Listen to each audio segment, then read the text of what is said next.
Hi, good morning, everyone. Thank you so much for taking time to be with us today. We're really excited to be launching our newest grant line, the Civics and Humanities Middle Grades Grant Program. Today is the first public information session to talk about these new grant opportunities, and we're really grateful to all of you for making some time to join us. My name is Kirsten Vega. I'm the Associate Program Officer who is managing this new program, and I'm here with my colleague, Brett Connor, our Grants Manager. Good morning, everyone. And today we have about an hour online together. The way this session will work is we'll keep it webinar style with cameras off and participants muted, but we do have an opportunity for you to ask us questions in the Q&A. We'd really like to hear from you. So use the Q&A throughout the session to ask any questions that might come up. We'll take a few breaks throughout. If we don't get to your question right away, it's probably because we're going to address it in the next section.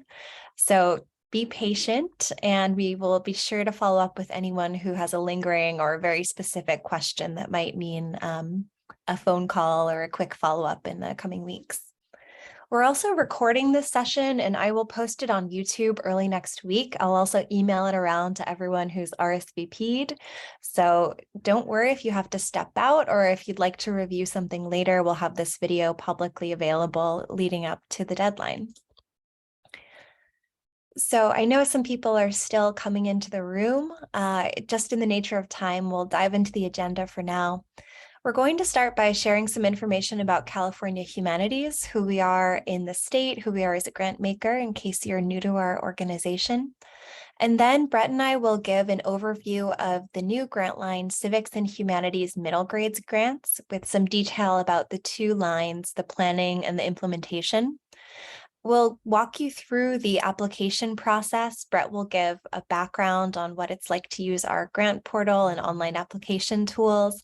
And then I'll give a very exhaustive step-by-step guide to writing a proposal narrative with the prompts that we've crafted. As I mentioned, we'll have a few question breaks. And then at the end, Brett and I will stay on and take any lingering questions as well. Okay, well, welcome to California Humanities. We are an organization that operates as the nonprofit partner of the National Endowment for the Humanities. We're a statewide organization. We've been around since 1975, all the while making grants for public humanities projects and programs, running our own programs. We have a number of ongoing grant opportunities at our council. We also have programming of our own that I can tell you a bit about in the next slides. The mission that we like to advertise at California Humanities is to see Californians connect to one another through the exchange of ideas, and critically for this grant line, to civic participation as a goal for understanding in our state. We have several grant lines with about, at this point, we have 10 annual deadlines for grant programs at our organization. Some of you might also be interested in other programming grants for youth, including the California Documentary Project Next Gen line, which offers grants for media making, documentary filmmaking, podcast creation, driven by California youth 18 and under. If you're interested in that program, please be in touch. My colleague John Lightfoot manages it and would be happy to talk to you more if you're in the media space. That's an annual deadline in March. We have another program called Humanities for All with two mechanisms, a project and a quick grant at $5,000 and $25,000 respectively. Some programming that might be considered eligible for the Civics and Humanities grants could also be contenders for the Humanities for All lines if the civic themes are not as overt necessarily. So if you're interested in either of those programs, feel free to send me a message and I can connect you to the program officer. I also saw on the registration list a number of libraries have RSVP'd for this webinar, which is fabulous. We're hoping to partner with some libraries this round. We also have a program called Library Innovation Lab. This is a professional development program that happens every year and partners with about 10 public libraries in California to create public programs that better serve their immigrant communities with grants of now $5,500 each. But today we're here to talk about the newest grant program in our suite, the Civics and Humanities Middle Grades Grants.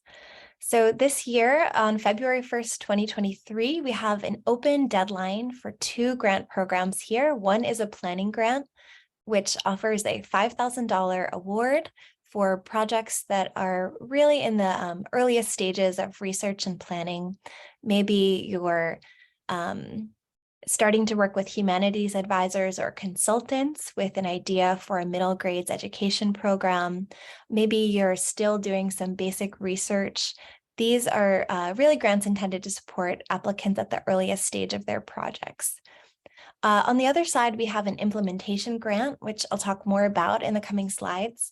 These awards are of up to $15,000, and they're meant to support ongoing programming, perhaps a program that has already piloted or something that would be launching new with the support of these funds. The driving values behind this program have been really emerging at our organization for a number of years. We've been meeting with education consultants and youth programmers and humanities advisors in California, wondering how California Humanities can better infuse humanities learning into grade school education. And in our conversations with educational experts, we were told that the flashpoint for humanities learning would be at the middle grade level, and that civics programming in particular was something that could use more support across the state of California. So this program is really new for us. It's a pilot, and we're taking a learning mindset to it. We're curious, just to meet many of you and hear what projects and thinking you might have kind of brewing on the themes of civics and humanities.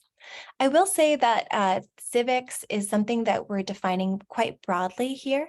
It might include, traditional civic activities like field trips to the Capitol or contact with elected officials, or perhaps a volunteer program that would allow middle school students to engage as poll workers or as volunteers in civic centers, even senior centers or food banks. I think we view community engagement as a civic good. So without wanting to overly define civic, I just wanted to offer some opening ideas about how we're conceptualizing civics and humanities. The other part of the grant line name is middle grades. So for our purposes with this grant, we're saying middle grades would be grades 6 to 8 or ages 10 to 14. And we've gone a little bit lower and a little bit higher on either side just to make sure we're serving and capturing students who might be at an accelerated or at a slower rate through the 6 to 8 trajectory.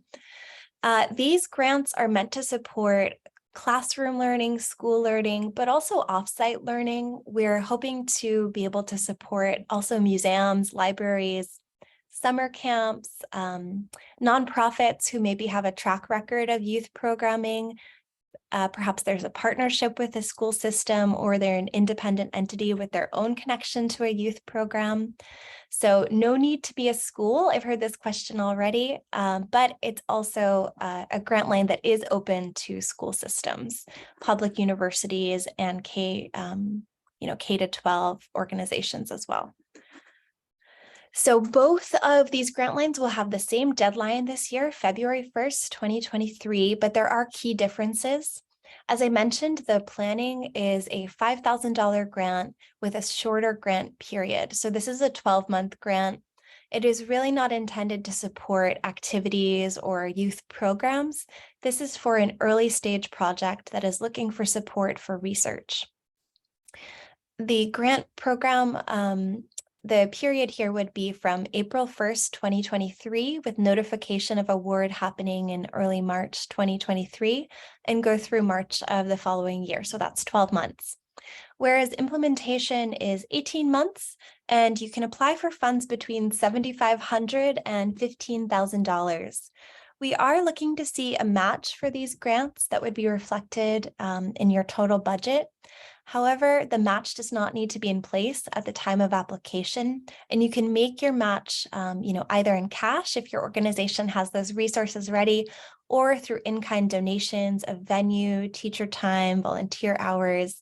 We have a full list of the ways that you could make an in-kind match in our FAQ documents. And I should say that both of these grants have a requirement to involve a humanities advisor. I'll give some information about how we define humanities advisor in the coming slides.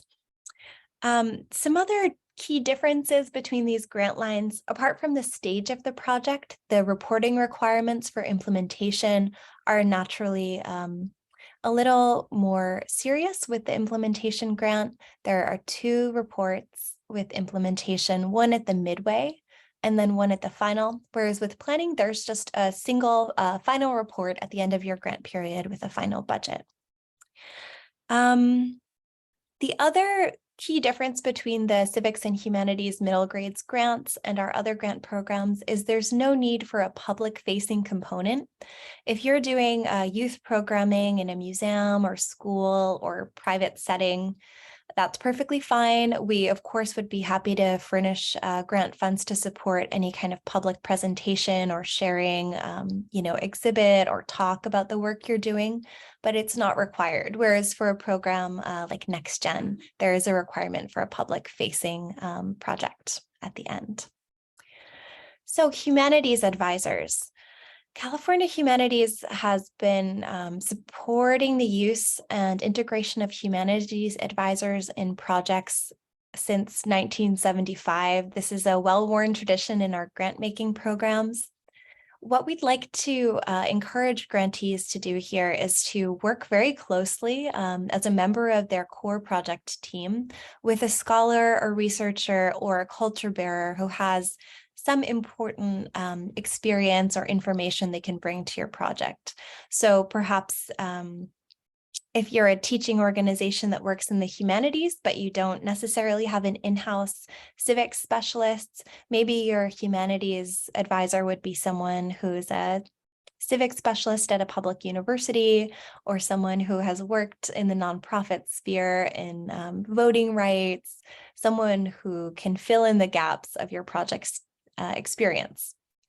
We also want to make clear that humanities advisors do not need to be credentialed academics. And in fact, sometimes it's simply not appropriate for that to be the case. We welcome humanities advisors who are culture bearers, right? Who bring with them maybe a knowledge of a traditional art, a traditional craft, something that has been learned throughout time outside of a formal educational space. We also acknowledge the civic role of journalism and documentary film. So media experts would be welcome here as humanities advisors.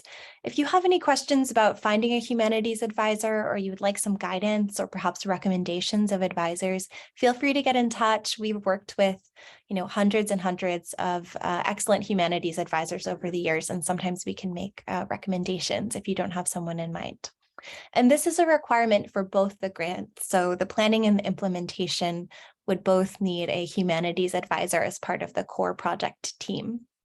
That said, if you would like to have multiple humanities advisors, we welcome that too. There's no cap, just the floor. As I mentioned, this is a pilot program. It's our very first year, and we are very eager to connect with California organizations who are doing civics and humanities work. So with that in mind, we're planning to gather the cohort of awardees twice in the 2023-2024 grant period. So the first meeting would be online in April, right as the awards are made. And it would just be a chance for both the planning grantees and the implementation grantees to come together, share some information about the work that they're undertaking, and maybe even make connections that could become a springboard for future partnerships or collaborations. And then we'll get together again, probably towards the end of the grant period. So that is one facet I just wanted to mention before we talk a little bit about the kinds of activities that planning grants can support. So with planning grants, we'd like to see the budget allocated to expenses that are directly related to research and planning. Again, no activities that would be the kinds of activities that an implementation grant might be supporting. So you can use the funds for salaries for your project team, stipends, honoraria for Humanities Advisor. If there's a special speaker or consultant who would bring value to your project and your research, you could certainly compensate them. If you as the project director need to be traveling to see a special exhibit or collection or archive in order to do research, you could cover that travel here. We strongly encourage the use of youth perspective in developing projects. So hosting a focus group or working directly with a youth advisor or a team of youth advisors would be absolutely able to be used with these grant funds. If you wanted to offer a stipend for a youth consultants, for instance, that would be appropriate here. Supplies and materials, absolutely welcome. The restrictions we do like to mention are because our funds come from the federal source of the National Endowment for the Humanities, we're not able to pay for alcohol, though of course if you're having a reception, you're welcome to use other grant funds to cover alcoholic beverages. If you're working with a fiscal sponsor or looking to cover some overhead fees, you can do that, but only up to a 10% cap of your total award. And more, right? So there may be research expenses I haven't listed here, but so long as they're fundamentally related to planning and research and evaluation, I think it should be well within eligibility. Okay, on to implementation grants. So with implementation grants, we're looking at a funding level of $7,500 to $15,000. You can use these funds to support virtually anything that would have to do with implementing your project. So whether that's paying the people who are doing work or facilitating, speaking, teaching, leading students, or even providing stipends for youth participants, if that would lower a barrier to entry for them so they could participate in your program, you can provide stipends for youth. I think California Humanities reviewers generally really appreciate seeing projects compensate people who are doing labor in their projects. So that's a key place to place some of your budget funds if appropriate. Any activity fees, admission to museums or cultural sites or civic sites, civic experiences work here, transportation, right, buses for your students or for your project team. Really any office supply or learning supply or material would work here. The only asterisk with supplies and materials is that we generally encourage equipment to be rented unless the cost of purchasing is cheaper, right? In some cases, we've had some oral history projects where the cost of buying tape recording and recording equipment was less than renting and made more sense for the project. So that was fine. But to see a project budget that would allocate, most of its money going towards brand new computers, for instance, wouldn't be as competitive as an application that's really looking to support people and activities actively creating programming for youth to participate in. Evaluation costs and other consultants that would be eligible here. And you can also use grant funds for translation and many other things, which we detail in the FAQ. If you have a question about whether your costs would be eligible, feel free to send me a message on email. I'm happy to have a quick phone call. We always are glad to give counseling ahead of the deadline. Okay, so just to give you an idea of the kinds of projects we think that these grants might be supporting, again, this is the first round, so we're so curious to see what all of you are planning and thinking about, and that will really define the kinds of projects that are ultimately supported by the grant. But for instance, we could see these funds being used to support a field trip or a series of field trips to California cultural sites with civic importance, conversations and forums. One hallmark of civics, I think, is it invites students to engage in respectful debate, to practice exchanging opinions, to kind of approach some of the values of democracy that they might be encountering in their coursework elsewhere, geography and other subjects that have civic value. So all kind of conversation-based programming would be eligible. We also envision neighborhood history projects, place-based learning would be very appropriate here, right? Especially ones that center students as the researchers, writers, interviewers, curators, storytellers who are looking at the topics and issues in their communities and engaging with them. Volunteer programs could certainly have civic value. We also tend to support a lot of film and book discussion groups in our other humanities projects, and there are so many rich civic texts that could be a springboard here. I recently saw a great program where the grantee was just staging readings of Frederick Douglass's What to a Slave is the 4th of July at different sites around the state. Another angle here is I noticed there were some arts organizations who RSVP'd. We only caution to arts projects that we want to make sure that humanities modalities are used, as a central and not tangential part of the program design. So for instance, if you want to bring your students to a printmaking workshop where they can learn to create handmade posters and maybe engage with the history of printed posters in protest and marches over time in California, it might also be a good idea to have a discussion with a historian or an expert or an accompanying reading, or maybe a trip to a museum or archival collection, just to really reinforce a deep humanities learning experience. Likewise, music, dance, dramatic performance, all great methods for engaging middle school audiences, so long as there are activities associated with these performing arts experiences that are really meant to create space for discussion and understanding, then I think that that would be an eligible performing arts/arts application. Okay, we do have some restrictions on the grant support I wanted to mention. I told you about the 10% cap on overhead and that restricts entirely, however, capital improvements, building improvements. Likewise, we are not able to grant funds that will be re-granted as a cash prize or scholarship. Because our funds are federally sourced, we must also put a cap on funding advocacy or activism in a pure form, right? So paying for a specific set of activities that would be in support of a current piece of legislation or a bill that's being written or a candidate who's running for office with the intention of bolstering their support through advocacy wouldn't be appropriate here. So nonpartisan is kind of the highlight for these programs. We do want civic engagement, but in a nonpartisan way.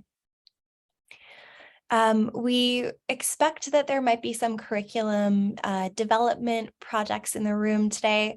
We are looking to support projects that have robust activities or are planning for kind of active participatory experiences. So we're not able to support projects that would only be producing written published curriculum, which is the theme with all of our grant programs. We're generally not able to support published or printed matter.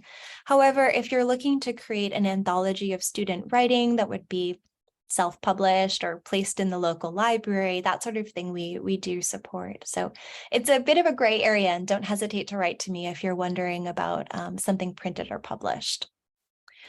And lastly, projects that would be considered institutional advancement or fundraising or marketing would not be eligible for this grant program. Okay, I think we'll take a quick question break. Thanks, Kirsten. We have a couple questions that I know are further down in the discussion, but I think there are some really quick ones. So let's just pop through this right away, and we will get if you need more information, we're going to talk about these topics later. So one is Norma's question. It really comes down to if my program has already started in September of this year, but is going to continue through next summer, can I still apply to this program? Yes. Yep. Projects that have already begun are welcome to apply for the program. We have a special section in the application just for this situation where we'll ask you to talk about how you're planning to grow or develop your program if you're awarded funds. And then a follow-up to that, Norma asks, do humanities advisors need to live in California? Which the answer is no. No. Yeah. Keely asks, are the 5,000 and 15,000 grants limited to one per organization? And I think the key here that we'll talk about is An organization, yes, can apply, but they can only apply once. So you need to choose which is better for your organization, planning or implementation. So I want to mark a couple of these as, and then Mark asks, can a group or an individual can be fiscally sponsored, correct? And of course, yes, you can. Yeah. Let's see, can you apply for both programs? We said no. Let's see here. If we get the youth involved in immigrant rights work without promoting a specific bill, this would be appropriate, correct? Correct. Yeah. And in a recent initiative of ours, California on the Ballot, we partnered with a number of organizations like the Dolores Huerta Foundation that do nonpartisan immigrant rights and voting rights work. So I think there are some avenues for that topic. Sharon, yes, we will have access to these slides. We will be sending out a copy of these slides as well as a link to a video of this, but probably not till early next week. So yes.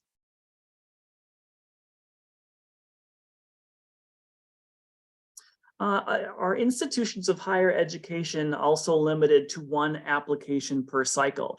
Yes, so a college or university can apply multiple times, but the key thing here is we would want to see those applications be coming from different departments within the university. So let's say the College of Social Sciences or the College of Education or what have you. We would need to kind of spread, we wouldn't want the Department of English to apply 4 times. We would need to see those applications spread out among different departments within a university. Miriam asks, are there any restrictions for religious middle schools to apply? No, so long as your middle school is a nonprofit, no problem. All right, so I think that's a good place. I know there's more questions in the hopper. We can catch up with them in some of the next breaks. So now it's my turn to go through some of the specifics when it comes to eligibility, when it comes to applying, and when it comes to the more technical aspect of applying within our grants portal. So how to apply? It must be done online. We don't accept anything through mail, through email, through fax. What you see, the top banner on the slide, that's just a little snippet from our webpage. So you can always go to calhum.org and you can find the link to the grant portal at the very top. Everything on there is in the online portal. It will guide you through all the requirements of the application, all the forms you need to fill out, all the templates, etc. So within this process, it's going to ask you to fill out a basic web form. It's going to ask you to upload your narrative. Kirsten will talk a lot more about the narrative in a little bit, but this is something that you're going to kind of craft in a Word doc first and then upload it. The budget is something that you will use our Excel template to fill out, and then you will upload that to the portal. Certification is by an authorizing official, and what we mean by an authorizing official is somebody at your organization who can verify that the information in the application is accurate and correct. And also, if you are awarded, that person needs to sign the grant agreement. Other items that you can include in your application are any support materials, maybe a letter of recommendation. If you're fiscally sponsored, maybe a memo of understanding or your fiscal sponsorship agreement. Who can apply? This is pretty standard if you're familiar with California Humanities already, but we accept applications from nonprofit organizations. We need to have proof that you have a federal tax ID number. We also accept applications from local or state government entities, such as schools, museums, universities, libraries, and tribal governments. So again, tax exempt status or a municipal government entity. If you are an individual or a group that is not that does not federally recognized as tax exempt, you will need a fiscal sponsor to apply on your behalf. All organizations, fiscal sponsors must be located in the state of California. And applicants should not already have an active grant with us or a pending application with us in another grant line. All right. We need to spread around love. And then applicant organizations and project directors must be in good standing with California Humanities, which basically means your projects have all been completed. You don't have any late reports. You don't owe us any refunds, anything like that. Here's some key dates in this whole process. The application and the guideline will go live at the stroke of midnight. And the applications will be due by 5 p.m. Pacific sharp on February 1st. We will take a little over a month to review those applications, and mid-March, we will notify you via email if you have been awarded or if you have been declined. If you are awarded late March, you will be emailed a grant agreement, and we'll arrange a webinar, an orientation webinar in April. And as you can see, depending on which grant you are awarded, the grant period starts on April 1st and will go for either 12 months or 18 months. Again, on our webpage, pointing you to the grant portal. Once you go to the grant portal, if you already have a login to our SurveyMonkey Apply grant portal, use your existing name and password. If you don't have one or you've never used our grant portal before, use that register button. Once you're in the portal, you will see basically a menu of all the different things. Now, if you're a past applicant, you might see old applications, grants that are in progress, etc. If you want to see our main menu, you can always hit that programs icon in the top middle of your screen there. That will take you to what looks like a little business card of each and every one of our grant programs that are live. So in this list somewhere you'll find Civics and Humanities. Starting tomorrow, you will be able, or starting at midnight, you'll be able to apply to those.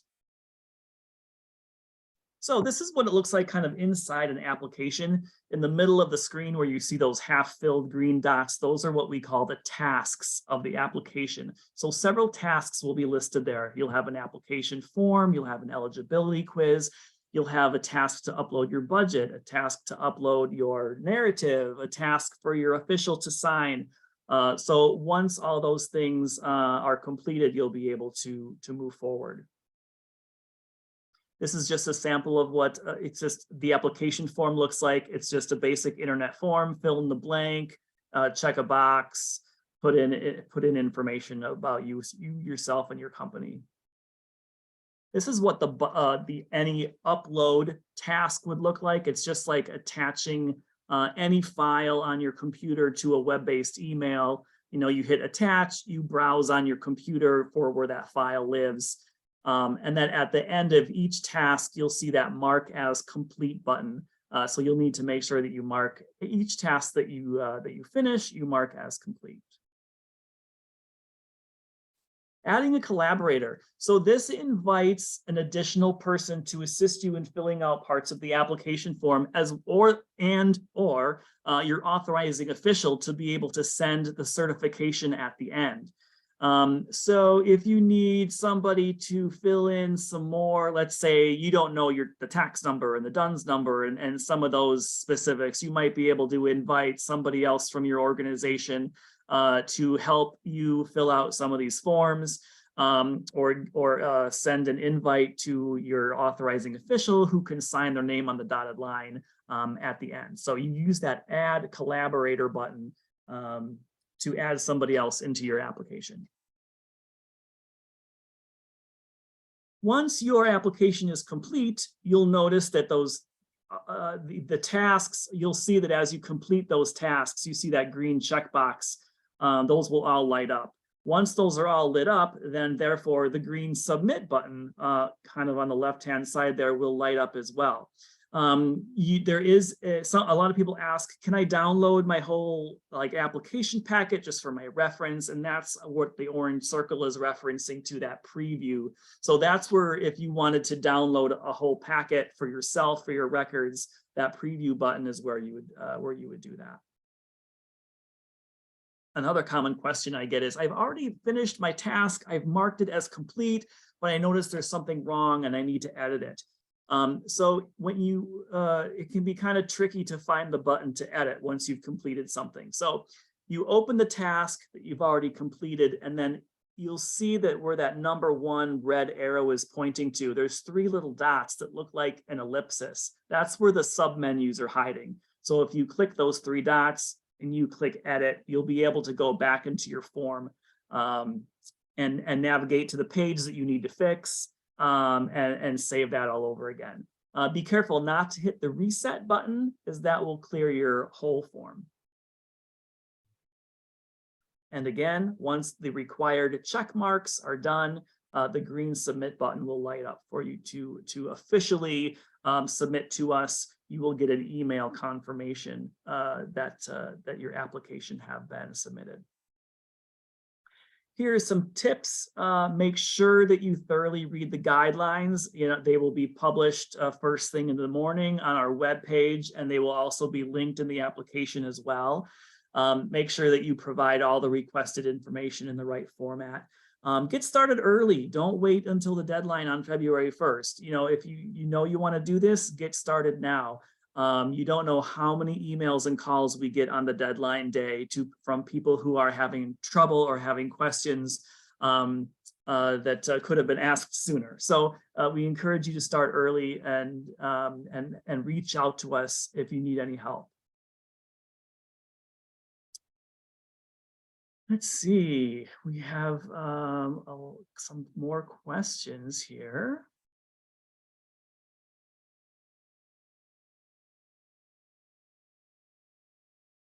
Can an organization apply to different programs concurrently? For example, the middle grades project and the California documentary project? This is a great question. So as I said a little bit earlier, organizations can only apply for one thing at a time. So if you already have a pending application, for instance, the California documentary project, those applications were turned in November 1st. So all of those applications are currently under review.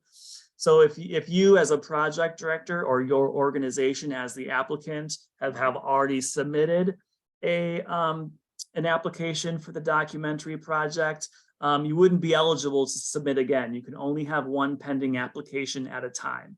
At the organizational level, the only caveat to that is that if you are an organization that has a formal fiscal sponsor program and have been pre-approved with us, we have a list of organizations that are pre-approved that they can submit multiple applications at the same time. I don't want to get too far into the weeds on that. If you have questions on that, I ask you to please email me directly.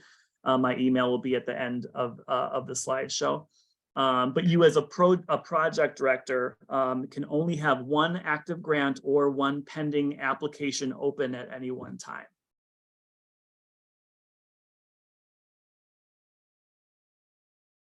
Will decisions for Humanities for All project grant applications submitted in August be returned before this February deadline? That's a great answer, or that's a great question. Yes, if you happen to have a pending quick grant or project grant applications, you will receive an answer from us on that application probably in about 2.5 weeks. So if you were awarded, then you're awarded, and that's what you're going with. But if you are declined, then you do have an opportunity to apply for this program, because you would have the end of December and all of January to submit an application for this particular grant line. Let's see, Norma asks, through the online portal, will we be able to see all of the questions before completing each section or page? We can this is a good question, Norma. I don't have anything set up for that right now, but that's not a bad idea. I can probably create a PDF of that. So if that's something that you want or that others are interested in, I would say to shoot me an email about that. That's a good question. There's a question here for matches, for match dollars. I'm going to hold on to that. Let's see. Here's one from Jolyn. If students were creating civil engagement projects addressing topics in their community or speeches that have a call to action, would that fall under advocacy and activism and not qualify, or would that be okay? From what I'm hearing, that sounds like it would be a good fit, actually. For instance, if you wanted to read Martin Luther King's Power to Love speeches and talk about the history of civil rights, or even look at some more contemporary questions of civil rights, that would be fine. Yeah, it's so long as you're not using student time to endorse a particular piece of legislation, bill, or candidate who's actively seeking election, that's where our conflict of interest comes in.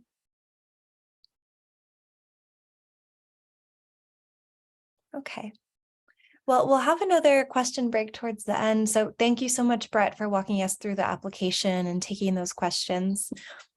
Now we're going to turn to the narrative proposal. So this is the substantive written portion of your proposal. This is what reviewers read with care to get a sense of who you are and what you're trying to do.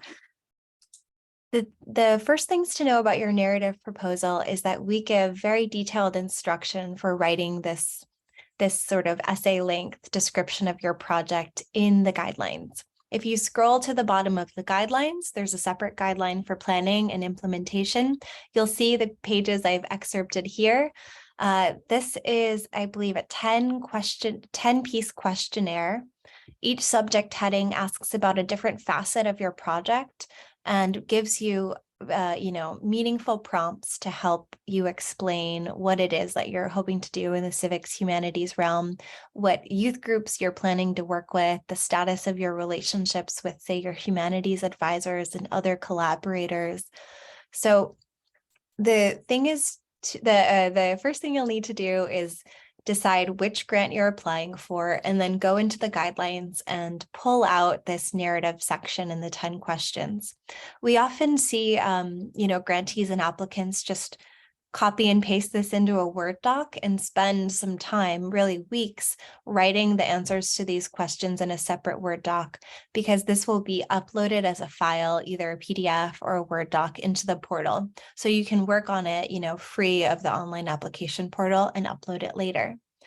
I really want to stress the importance of taking the headlines from these narrative questions and using them to organize your narrative. So the headline, for instance, project purpose, applicant organization, copy and paste those headlines verbatim and put your answer underneath. No need to repeat the questions or the prompts. That will just eat up your word count. But our reviewers really, really appreciate the kind of logical flow of information if you can keep those headings intact. Sometimes people ask about typeface. We like to see 11-point typeface and 1-inch margins. That's standard. We provide word counts for every question, so please keep inside of those word counts. We are heading into our last 15 minutes here, so I won't dwell too long on the questions, but we have exhaustive instructions in the written guidelines, and I'm always happy to be in touch if questions come up later. So the introduction to your narrative is project purpose. This is a, project précis. What is the shortest and most compelling description of your project? What are you hoping to achieve? Why is it important? What kind of activities and learning will these grant funds be supporting? If you're a planning grantee, here's where you talk about your research themes, what you're interested in learning about. We do diverge a little bit with the narrative prompts for the planning and implementation. I'll say if you're a planning grantee, We don't expect you to have necessarily firmly committed relationships with all your collaborators. We don't expect that you'll necessarily have your audience fully identified, or maybe you've identified your audience, but you're not closely connected with them yet, but you have a strategy for outreach and connection. This kind of tentative state of a burgeoning or growing project is what we expect to see in the planning. However, in the implementation, we're really looking for concrete commitments to activities, wherever possible, dates. We'd love to learn about the specific individuals who will be on your project team, their qualifications, their educational philosophy. So someone asked earlier, can you get funding for a project that's already in motion? Absolutely. Just use 1B to let us know how is your project going and how would these grant funds really advance or change the goals or direction of your project. Next, we want to learn about your project team. Please give us a bio of your project director, of your humanities advisor or advisors, and a sense of your organization, who you are, what you do, any contact you've had with middle grade youth in the past, your track record with civic and humanities programs, or if you're new to that intersection, your interest in it. And this is another asterisk. We are going to allow you to have 5 pages of support materials. As Brett mentioned, that could be a place where a letter of commitment or introduction from one of your key project team members might appear, might be a good service to your application. The next section is really getting to know the youth you're working with. Who are the young people, the middle grade students, 10 to 14 or grade 6 to 8 who are going to be participating. What do you know about their lives and the challenges and issues that they're facing?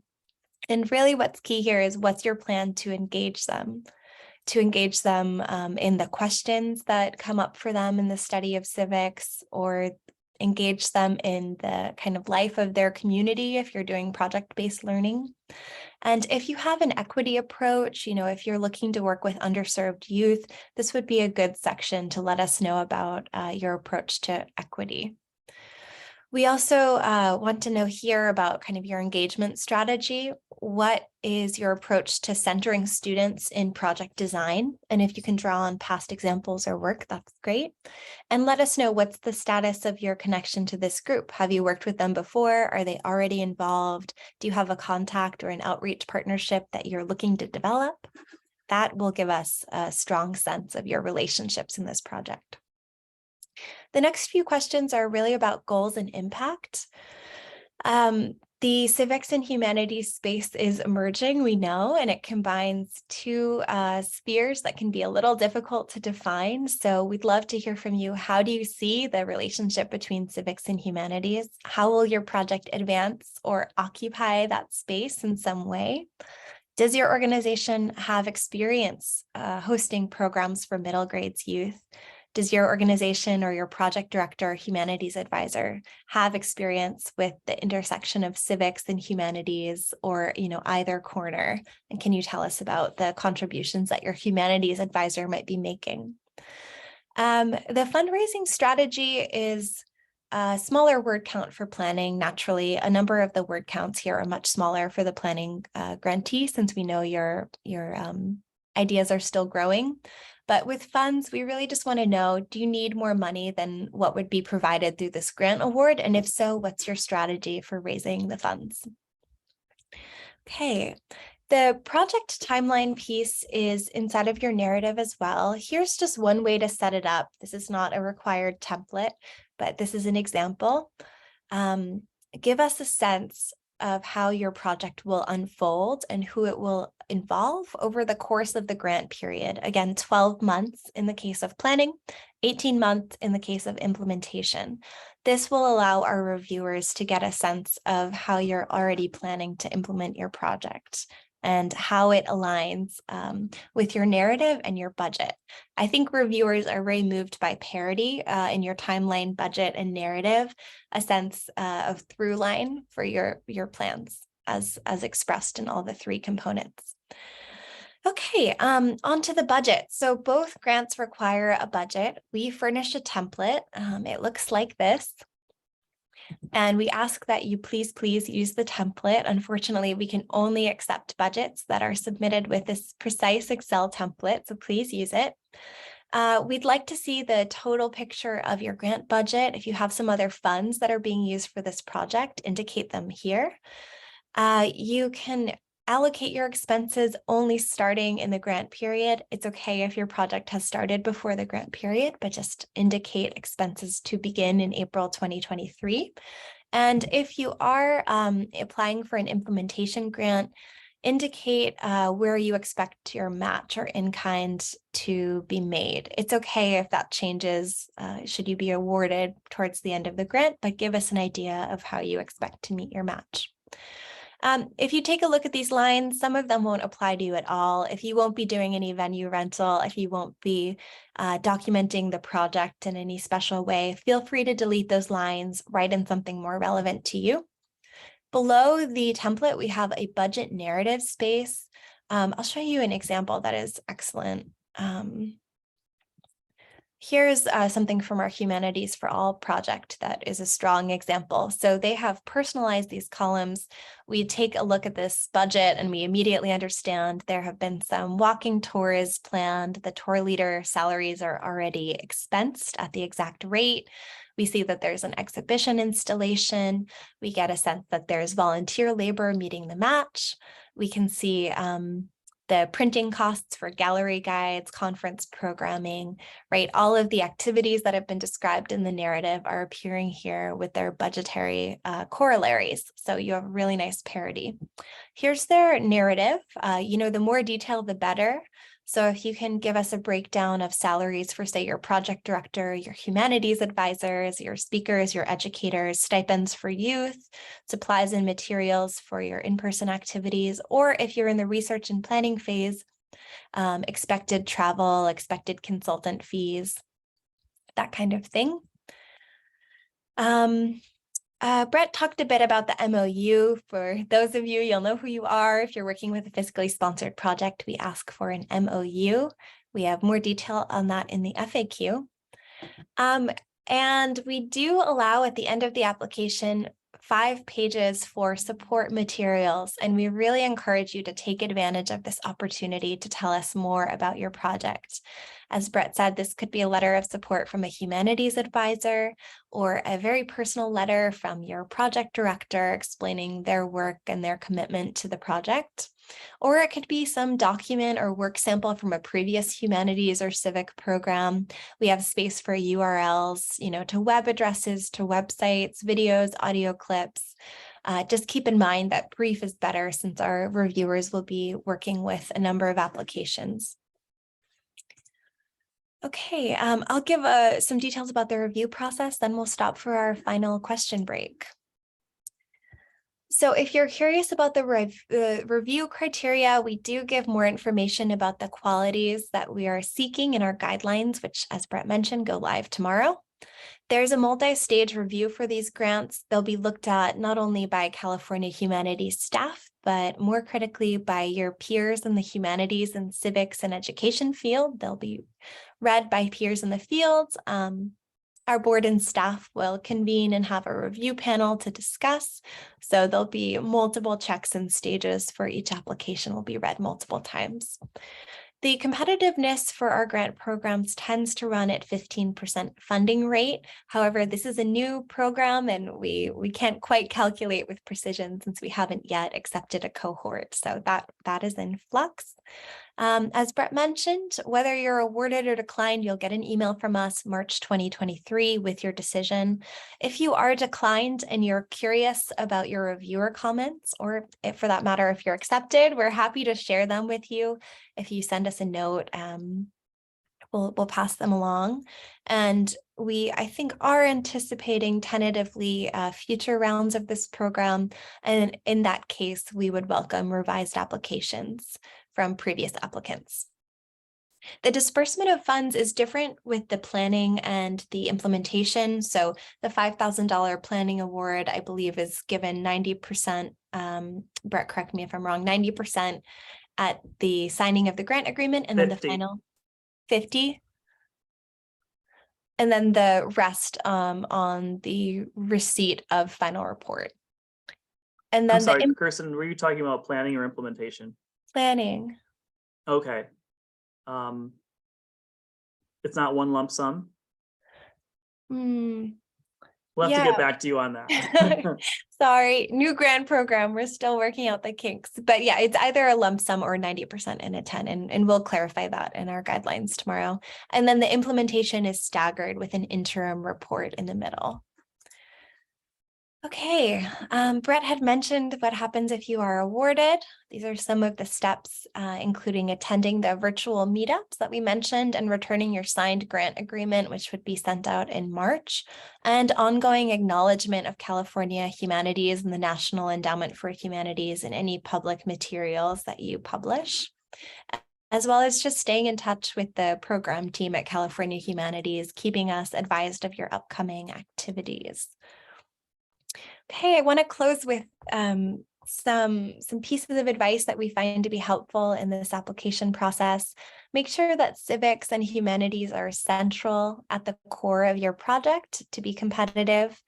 Projects should be ambitious, but ultimately realistic, as shown by budgetary expenses and the scope and timeline of activities over the 12 or 18-month period. We love to know as much detail as possible about the personnel in your project, so take care to identify them and their credentials. Thoroughness and completeness, be sure to address every section of your narrative. Be sure to fully fill out your forms. I can't tell you how many times sheer lack of completeness has counted against an applicant, and it breaks our heart. So please, fill in your forms and write your narratives as thoroughly as possible, and make good use of your support materials. And as I mentioned, that idea of consistency, of telling the same story in your narrative, in your budget, and in your application will really create a strong application for our reviewers. Okay, Brett and I can stay on and take some more questions, but I know some of you might have to go right away. So here's our contact information. Please don't hesitate to reach out. We're very much looking forward to meeting you, working with you, taking your questions leading up to the February 1 deadline. We will publish the guidelines and application on calhum.org tomorrow and in the grant portal, so keep an eye out there. And I will send you all a follow-up email too, so you be sure to get the slides and the recording. Okay, and now we'll do a final question break. Thank you everyone so much for staying with us, for your attention and your interest in this program. We're really happy to connect. Here's a question about the budget. Can the match requirement be met by a grant from another funder if the project is partially already funded? I believe so, so long as it is non-federally sourced. You cannot make your match with federal sources. That's the stipulation. Brett, does that sound right? Correct, yes.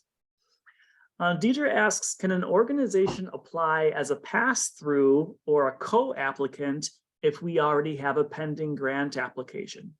So no.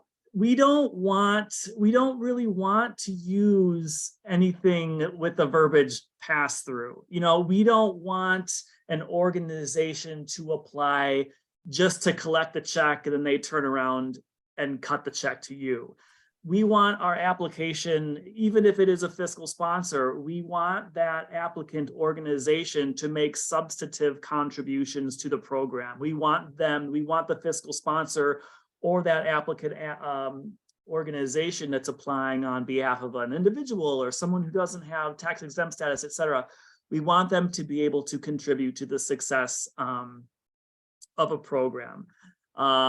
So using terminology like pass through is going to be a little bit of a red flag, to be quite honest. If you or your organization already has a pending grant application, you should probably stick that out. On the other hand, if you feel strongly that you want to apply for this program instead, you can contact me to withdraw that other application. Let's see here. Mia asks, for a proposal regarding dramatic performances, could this grant be used to fund bringing in a nonprofit theater group to engage students in performing a play for the student body and or the public. And there's a part 2.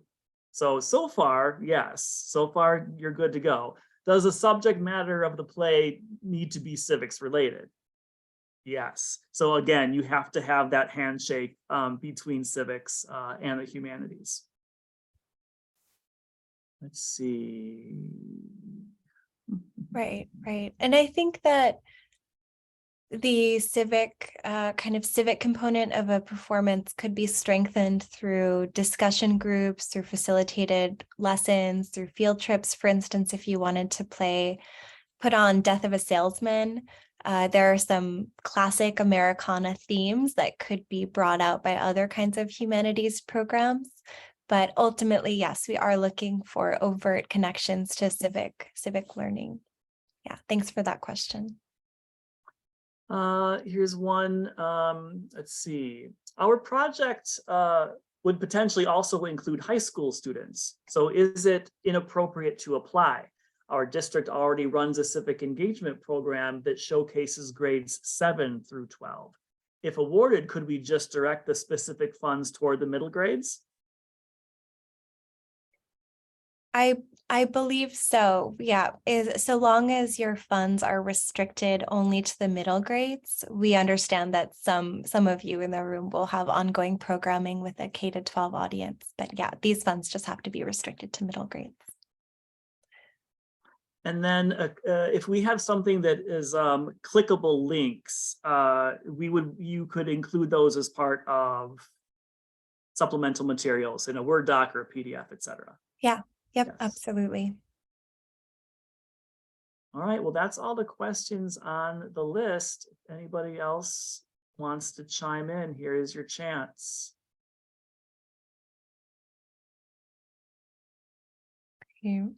Thank you everyone again for attending. We're so pleased to connect, and do reach out with any questions. We've also put a link here to all of our social media, and we do have an e-newsletter if you're not already signed up, where you can learn about other funding opportunities every month in an email that is sent to your inbox the last week of the month. Yep, you can go to our homepage, calhum.org, and follow the link at the very top that says join our mailing list. Thanks, everyone. Thanks. Okay, take care.